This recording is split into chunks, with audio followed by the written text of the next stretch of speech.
All right, joining us on NDTV, we have Mr. Asanga Abeyagoonasekera. He is a geopolitics and international security analyst. Thank you very much for being with us on NDTV. I want to begin by asking you about the latest developments that we're reporting on, which is essentially armored vehicles, personnel now being seen on the streets of Sri Lanka. What are we to make of this? Well, it looks like the president is taking, a position towards militarization. The Myanmar model.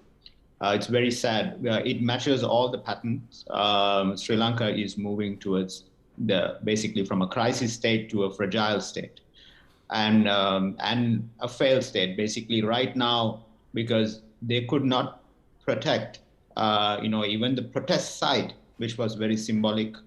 They destroyed it. The authorities, the police was just waiting when it was destroyed. And the anarchy is everywhere. It's spread everywhere in the island. And it is moving towards a military state.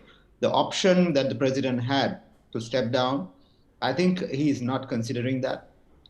So his answer is to remain with the military, which is, Sri Lanka had a military footing. Yes. Although it was a stealth operation of 15 military, agents, 15 areas of the government.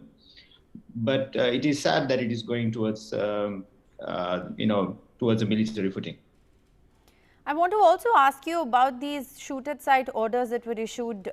These orders were issued yesterday. We heard the Defence Secretary of Sri Lanka there clarifying to my colleague Shrija on what essentially these orders entail. They said that the police will fire a few rounds in the air before they actually are then given orders that if crowds do not disperse or if protesters, don't listen, then they have to fire below the knee.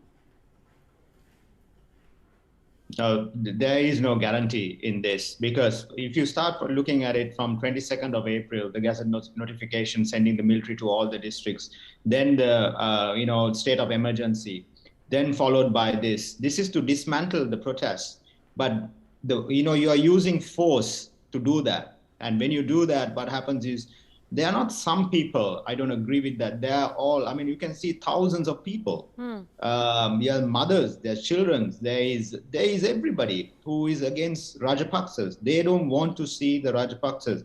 And I don't think the strategy... But he's clearly chosen to brazen it out. The strategy is wrong. They are going towards Myanmar. They are clearly making the country towards a militarized, it was militarized, behind the scene, and now it's right in front. So they are trying to do that, but they should not. They should allow the democratic wheels of the country to function.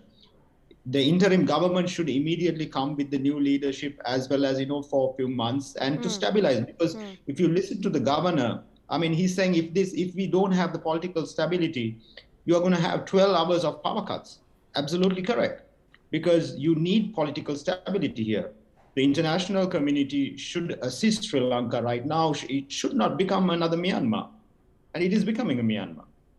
Very interestingly, the army chief there said we don't need any international support in order to be able to defend our own land. We're very capable of doing that. I think that just furthers your point on the fact that the military now is emboldened, and that's perhaps where the country is inching. Thanks very much, Mr. Abeyagoonasekera, for joining us on NDTV.